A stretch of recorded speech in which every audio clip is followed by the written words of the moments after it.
Turns out rust is a real thing when it comes to the NBA playoffs. The Timberwolves fall to the Warriors in game one. We'll talk about the shooting woes and also some of the issues defensively for Minnesota as they lose to a mostly Steph-less Warriors team. We'll break it all down next.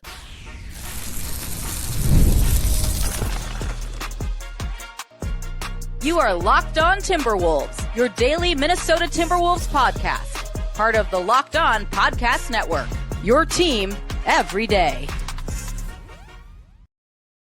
Hello and welcome to the Locked On Wolves podcast, part of the Locked On Podcast Network, your team every day. My name is Ben Beecken. I am the host of Locked On Wolves. Happy Wednesday, everybody. Happy hump day. Not such a happy Wednesday in Timberwolves land. The Wolves fall to the Golden State Warriors by 11 in game one of their second round series, kicking away a rest advantage, kicking away 35 minutes of a game with no Steph Curry after he leaves with a hamstring injury, kicking away a golden opportunity to go up 1-0 in the series. We'll break down what happened in this one. We'll talk about both ends of the floor. There's a lot to not like about the Wolves' performance. There's a couple silver linings that we'll get to, and some of those we may save to break down a bit further tomorrow. But I'll touch on some things that went okay in this game for Minnesota, why there's hope, certainly hope for game two and more broadly for the series. So a lot to get to today. Big thank you off the top for making Locked On Wolves your first listen every single day. Of course, this show is free and available everywhere. That includes YouTube, as well as all of your favorite audio platforms. Wherever you like to listen to podcasts, you can find Locked On Wolves. You can also watch on the Locked On Sports Minnesota app on both Roku and Amazon Fire TV.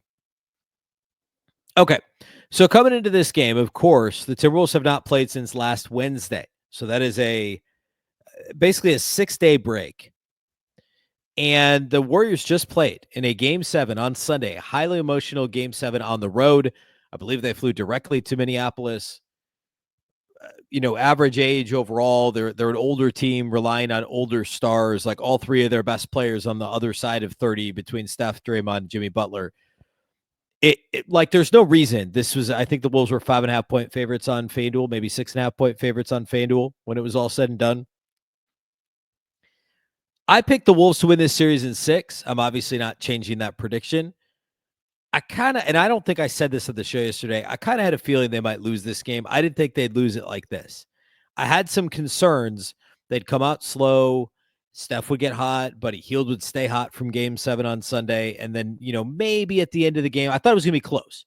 I was a little worried about it. In fact, I don't remember if we had the FanDuel read yesterday or not on the show, but I thought, hey, maybe you take Warriors plus 6.5 or whatever. I thought this was going to be a close game, and maybe the Wolves' legs would win at the end. This was not a close game, and I know it ended up being 11, which sounds kind of close. It really wasn't. I don't know, there was officially no garbage time, but this thing was 20 plus. I think it was 21 going to the fourth quarter, and a lot to not like about this Wolves performance. And I thought Chris Finch hit the nail on the head immediately in his post-game presser when he called out Ant, and he said, I'm paraphrasing, but I didn't like Ant's energy. He's our leader. 100%.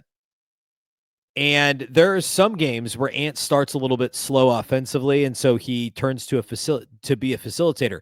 But I never felt in this game that Anthony Edwards was an active facilitator. He had only 2 assists and 3 turnovers in this game. So there you go. Without even, I actually didn't look at the assist number in the box score before I said that. But it never felt like he was passing to create. It felt like he was passing because he didn't think he had the shot, or he didn't think he had a shot he could make, or he was in trouble. It wasn't a pass to score or a pass to score. It wasn't productive passing for Anthony Edwards. It was more escapism passing, if that makes sense. That's what this felt like from Anthony Edwards and the Wolves, was when things didn't go their way early, and Ant's way specifically early, it was, well, let's just chuck threes because eventually we have to make some, which there's some truth to that. At some point, and maybe now doubly so after game 5 against the Lakers when they shot 14.5%, and then this game where they shot 17% from 3, law of averages, it's going to come back. They're going to just be super hot from outside the arc for the next 5 games, hopefully. But it kind of felt like there was this sense of well, we can't score. Let's just shoot threes because eventually we'll make one. Well, fine. But on the other end, the defense was just lackadaisical enough that even a Steph-less Warriors offense was able to score enough to hold off the Wolves. They still scored less than 100, but they scored enough. Steph, if you missed it, came up with a hamstring injury early in the second quarter and left and did not return for the rest of the game. They quickly ruled him out. Steve Kerr said after the game that he was asked if they were game planning to play game 2 without him, and he said, I think he said they're certainly game planning that way, or they're certainly planning that way. They officially said he's day-to-day. I mean, like, it would be, especially because they won this game, it'd be a legit shock if he plays Thursday, if they're already kind of alluding to that being the case. Who knows? But for this game, when Steph went out, I think it was like a 5, 6, 7 point game. And then all of a sudden, like, the lead just widened. And the Wolves are actually up by a bucket at the end of the first quarter, but the Warriors outscored Minnesota 26-11 in the second quarter. And I think I said this in the open. Actually, no, I didn't. I said this on my Locked On video for the Locked On NBA show last night. The Wolves had 31 points in the first half. That is the lowest scoring half in franchise history. This is a franchise that has had some pretty bad teams. This was the worst scoring half in franchise history. And credit to Andrew Carlson at Canis Hoopus at Andrew_Carlson2 on X posted this. He said the Timberwolves have scored the lowest amount of points in a half in franchise history. The previous record was 33. They scored 31 in this game. That was January 19th, 2015. This was the starting five. And Andrew says, unreal crew. You ready for this? Thaddeus Young, Robbie Hummel, Andrew Wiggins, Gorgie Jang, and Mo Williams was the starting lineup when the Wolves scored 33 points in a half. Crazy. They scored 31 points in the first half in this game, did not make a single three-pointer in the first half of this game. Anthony Edwards had a single point, did not make a field goal in the first half. He was a lot better in the third quarter, ended up, with 23 points on 22 shots, 14 boards, fine. 2 assists, but 3 turnovers for Ant. I did not think he played well. And we'll get to studs and duds at the end, but spoiler, like, there's one dude that played well, maybe 1.5 dudes that played well for Minnesota. I'm going to try and find 3 studs. But, like, Naz Reid was, like, the only guy that looked like he was ready to play. And even he had some absolute head scratchers of turnovers, especially in the first half. The second quarter, everyone was a culprit for Minnesota. And it like, the way that I would describe what happened was the Wolves allowed, like, early in the game, I thought the defense was okay. Golden State missed some shots. The Wolves were fortunate. But offensively, the process wasn't that bad for Minnesota. They got some open shots. They just missed them. Rudy had a quick putback. He scored some buckets early. Jaden had a couple tough early buckets. I thought the process was decent for Minnesota, but they missed open shots, and they allowed that to snowball into other parts of the game. It bled into other parts of the game. And ultimately, we look up and the Wolves have 19 assists and 16 turnovers in this game. Whereas Golden State has 26 assists and 12 turnovers in this game. It bled into the defense, especially in the third quarter. And I would actually say, like, the second quarter was obviously atrocious, and that is really what lost the game, because Minnesota found themselves down 13 at halftime and, like, felt hopeless after scoring 11 points in the second quarter. But I would say coming out of the locker room flat in the third quarter is what lost the game. Because you reset at halftime, you say, all right, we're only down 13. Steph's out.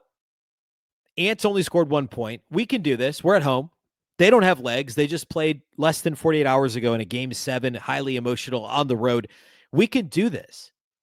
Instead, they come out of the locker room completely flat in the third quarter. They quickly find themselves down 20 and burning the timeout.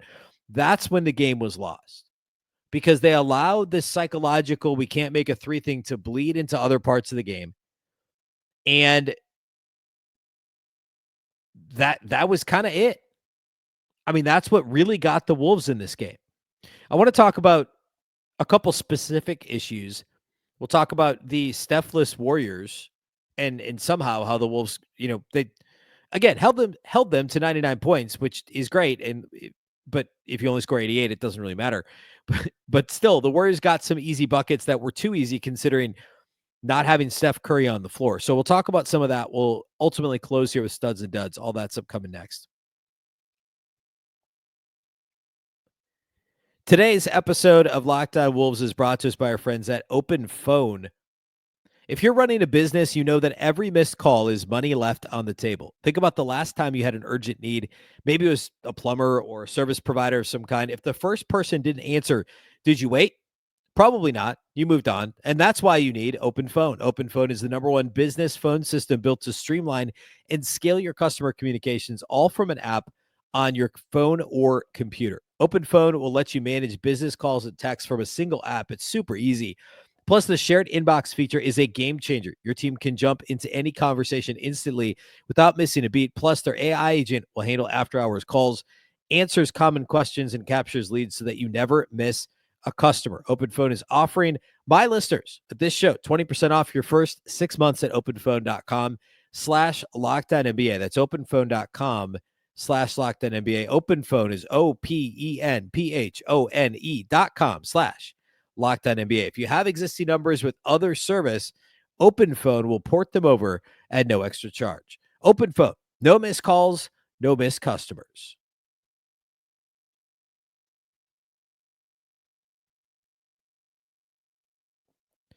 All right. Let's talk some specifics here about some things that did not go well for the Wolves in this game. Well, first of all, actually, let me credit Golden State for their defensive game plan and the way that they execute defensively. Now, there were some games in that Houston series they absolutely shut down the Rockets, and they made the Wolves kind of sort of look like the Rockets offensively, which is not a compliment. Like a less athletic version of the Rockets is kind of what the Wolves looked like offensively in this game. It was not pretty. And I talked a little bit on Monday's show, and then in the crossover episode with Charlie from Locked On Warriors on Tuesday, I was fascinated by the Warriors' defensive profile. They allow the fewest 3-point attempt, the fewest rim attempts of any NBA team in the regular season. They force teams into the most mid-range attempts of any team in the NBA regular season. And you could see that with the way they defend. 3-point shooting is spotty, especially in the corners. They're not good at defending the corners. And some of that can be chalked up to their frequency of how they use the zone, which we'll talk about. But I was so impressed with how the Warriors came out on the perimeter and got into the Wolves, got into their bodies and forced them to be uncomfortable, closed out to the point that the Wolves could not shoot threes. And then as soon as they put the ball on the floor, if they got past the first guy, the Warriors swarmed in the mid-range. And then they would kind of back up. It was exactly how you design it, where they would allow there to be kind of the soft spot where you're like, all right, do I take this three? But like, we don't shoot mid-range jumpers. And that would be a concern moving forward in the series, is the Wolves are so hardwired to not take an open mid-range jumper. And let me be clear, I'm not saying they should in every scenario. So like, I'm just like, take what I'm saying here at face value. Minnesota is programmed to not shoot mid-range jumpers. They were like bottom 3 in the league in frequency of mid-range jumpers this season. And Golden State forces more mid-range jumpers. Like 37% of opponent shot attempts were from the mid-range this year. Opposing offenses for Golden State. So they're encouraging Minnesota to shoot from the mid-range. And you could see like Dante made one from the left baseline early in the game, but like Nas isn't about to shoot it from there. Ant doesn't even like to do it anymore as much. These guys, like, they would get into the mid-range. They'd get past that first line of defense and their brains would freeze. They'd be like, wait, what do I do? I'm not supposed to shoot this. I'm already inside the 3-point line. What do I do? I guess I'll kind of like awkwardly dribble into the paint and then get swarmed and maybe make a tough shot in the case of Nas and Jaden in this game. And ultimately in the fourth quarter, Ant, or throw up some sort of weird haphazard shot. Julius Randle made a couple early in the paint. But that would be my concern. Now that I've seen this in action, Wolves versus Warriors, this version of the Warriors, the physicality and presence on the perimeter to force Minnesota to put the ball on the deck, and then the ability for the Warriors to kind of essentially bracket guys in the mid-range and be like, hey, shoot the shot. I bet you won't. And I don't know that the answer is to shoot them all the time. For some guys, it might be. Like Ant's actually a decent mid-range shooter when he shoots them, but he's mostly eradicated that shot from his game, and that's usually a good thing. But if they're not going to hit in the lane, which like the Warriors don't have true rim protectors on their team. So like the Wolves should hit in the lane, but they're not going to get to the rim. Remember, again, Golden State allows the least amount of rim attempts of any team in the NBA from a frequency standpoint, and they don't have a rim protector. So if you do get to the rim, they're like bottom 7 or 8 in percentage at the rim. But teams don't get there because the Warriors have this inviting, like, hey, shoot a mid-range jumper. And teams will. And they don't ever get to the rim. But if they do, they can make a shot. And we saw that late in the game with Anthony Edwards. We saw it a little bit on the offensive glass in the first quarter, and then again in the fourth quarter, especially with Rudy, where the Warriors were grabbing and holding and pushing because they couldn't do anything else. And no, the refs aren't going to call everything, but they called enough for the Wolves to get out to a decent start on a, well, not really. They scored 20 points the first quarter, but they were up 2 at the end of the first quarter. So it allowed them to stay in the game in the first quarter. And then in the fourth quarter, it got them back to within like 8 points because of the Wolves' activity level on the offensive glass and their size advantage. So moving forward, what's Golden State going to do? They're going to continue to invite the mid-range shot. Guys like Randle and Ant can and maybe should take some of those shots. I still think, obviously, the right answer at that point is if they're going to not allow you to shoot open threes, then it's to get into that space and spray to the corners for open threes, which is one of the ways the Warriors have been hurt this year. And we'll talk more about this on tomorrow's show. That's feasible.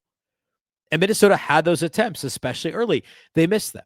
And that goes back to what I said in the first segment, where Minnesota missed some open threes. They allowed it to snowball, to bleed in other areas of their game.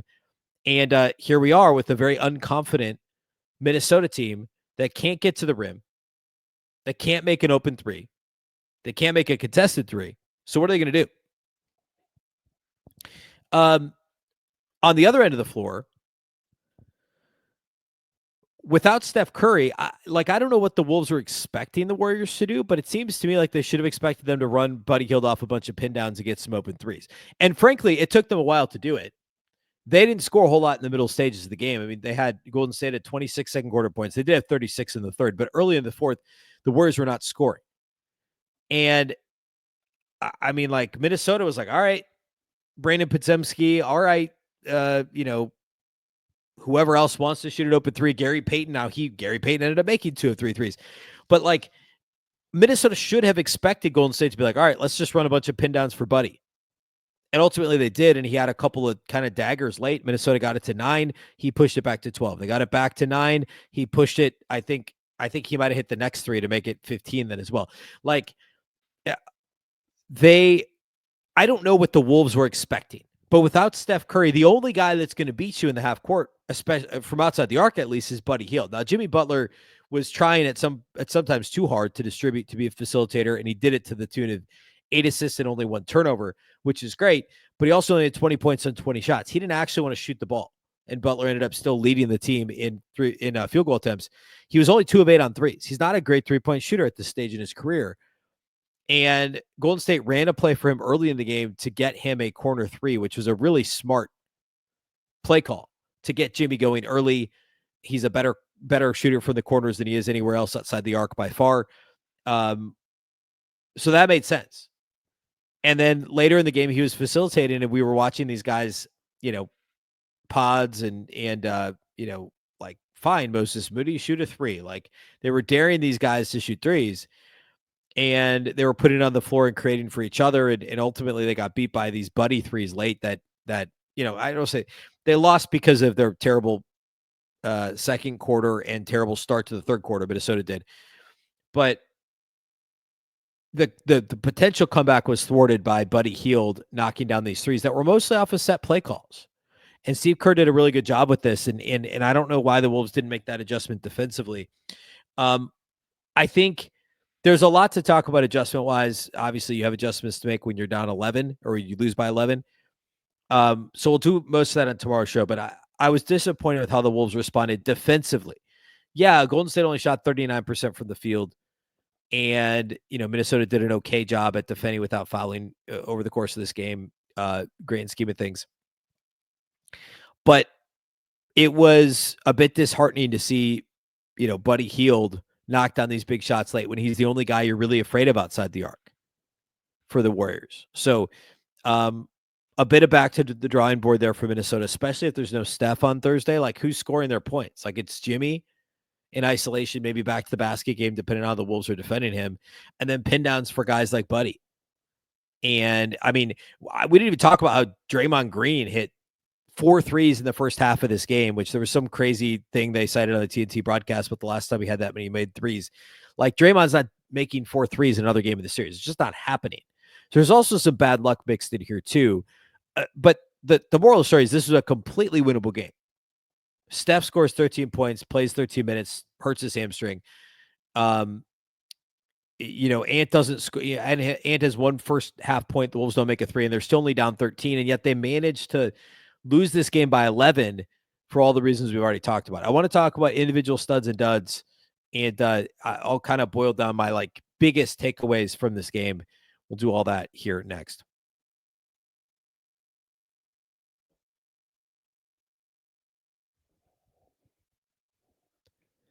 Okay. So let's do individual studs and duds. This is a bit tricky. There weren't very many guys that played well for Minnesota. I think the best player on the floor, all things considered, was Reid for the Wolves. 19 points on 8 of 14, 3 of 7 on threes. I mean, Nas made 3 of the Wolves, 5 made threes in this game. And ultimately, they only shot 29 threes, which is a low number for the Wolves. I mean, Golden State shot 42. So Wolves shot 13 less threes in Golden State. Minnesota takes a ton of threes. They just didn't. At some point, they're like, look, these aren't going in. We're done. Dante didn't say that. Dante would never say that. He still attempted 7 threes. Nas was 3 of 7 outside the arc. The rest of the Wolves were 2 of 22 on 3-point shots. So yeah, that 7 for 47 against the Lakers. Yeah, this was that basically. Not quite that level of futility because they didn't shoot as many. They didn't get as many offensive rebounds and as many second chance opportunities, but pretty miserable. Anyway, Nas was good. He had some, the first half turnovers, and I meant to say this earlier. In addition to the missed threes, they compounded things by these silly turnovers. Like Julius Randle had a couple in transition that were just horrible. Nas had a couple that were really bad, just losing his handle.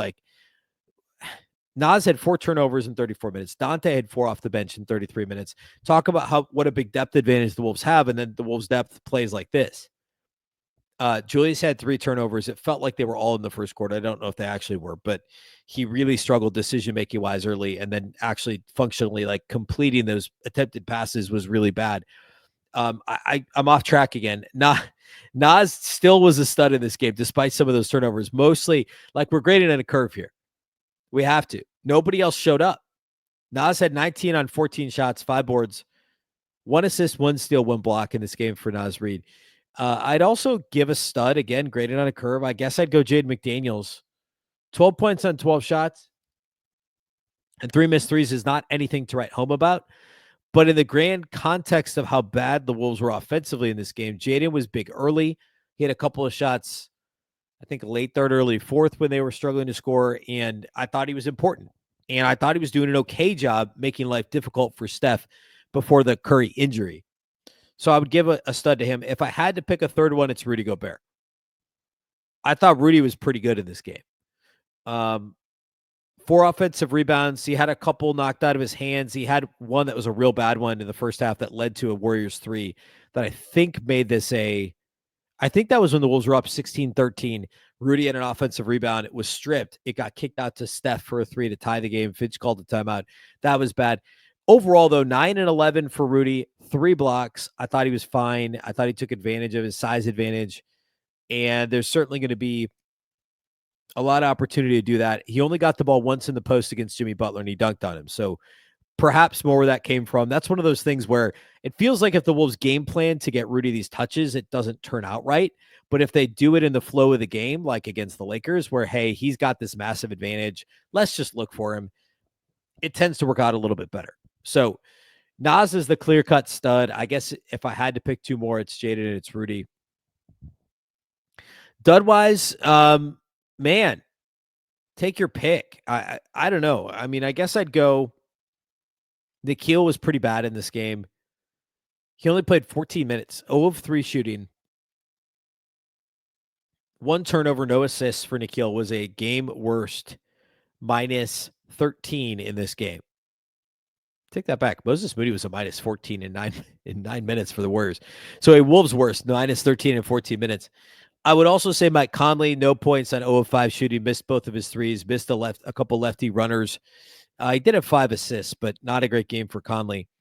We talked a bit about Ant's performance already. Like 23 and 14 sounds nice, but the way he failed to set the tone early, and then some of the inefficiency there with the shooting continues to be an issue. So my overarching takeaways, and we'll dig into all of this more on Thursday's show as we get you ready for Thursday night game 2. Remember, it's every other day now through the first 5 games of this series. So kind of fast and furious. So we'll talk about keys to Thursday's game on tomorrow's show. But my overarching takeaway is it's still a very winnable series for Minnesota. I still think they have, I mean, if Steph doesn't play Thursday, I have a hard time saying that the Wolves don't have 7 of the best 9-ish players in this series without Steph. Like maybe 6 of the best 8. I don't know, something like that.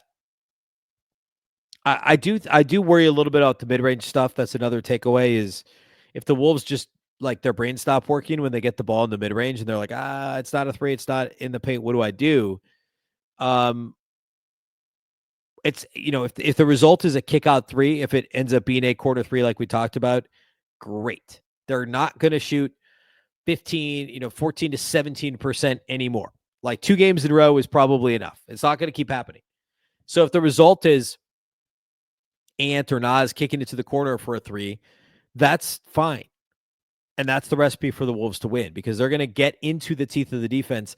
But the Warriors are so good at collapsing on people. What's the decision you're going to make if you're the Wolves?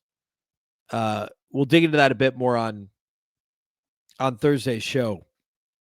And also, like, another takeaway would be, could this be a series where we see a bit more TJ Shannon? I know he played 2 minutes, I think, end of the third quarter.